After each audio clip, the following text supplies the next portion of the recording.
Is buying 87 US cents, 71 euro cents and 57 pence sterling. And now with an update on financial markets, we're joined by Rod North, Executive Director of Bourse Communications. Thanks very much for coming in. Good morning. So clearly the G20 was supposed to be great news because everyone was tackling deficit. What's actually been the response? Well, I think it's made the markets sort of turn a bit directionless.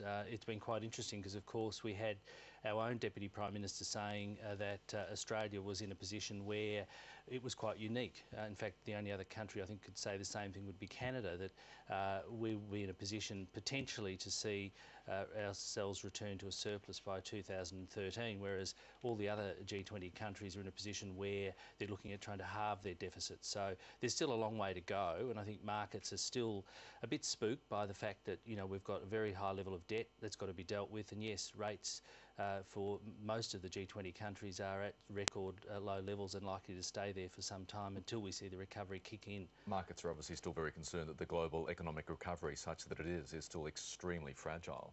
It's extremely fragile, and I think it's really looking for signs for growth, and there'll be some interesting data coming out, particularly relevant to the US in the next few days, that will show some figures, particularly in relation to employment, and I think a lot of that data is going to be very indicative of where and how quickly the pace and rate of growth might return in both Europe and the US. But overall, looking at the past year, the Australian share market's looking pretty good.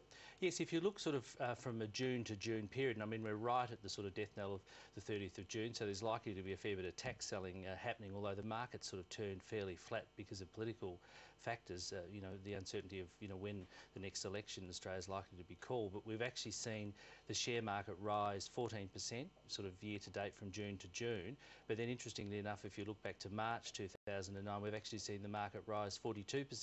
So, I mean, that's not too bad for people, you know, that have been investing in shares in the last 12 months, although the sort of expectation over the next 6 months is going to be the key.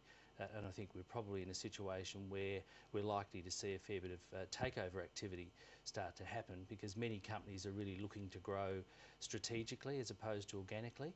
And we sort of started to see a bit of that, you know, with the announcement yesterday of Wattle. And there are some figures forecasting a pretty grim outlook for the housing industry, which of course has been booming up until fairly recently. Well, that's very much been because of the stimulus and the first home owners grants and so forth. So I suppose that really doesn't come as too much of a surprise that that could flatten off into sort of 2011. But at the end of the day, I think there's a huge demand for new houses because of migration, and that could create real problems, I think, for rents going forward. And I think you know, the government's got to look at opportunities to continue to enable people to get into new homes. There's a lot of young people that are in positions at the moment where they can't afford to get into new homes, and of course the demand's pretty demonstrable there. Maybe they'll be looking at the new population minister to see if that that demand's actually going to drop off. There could be some answers there. There could be some.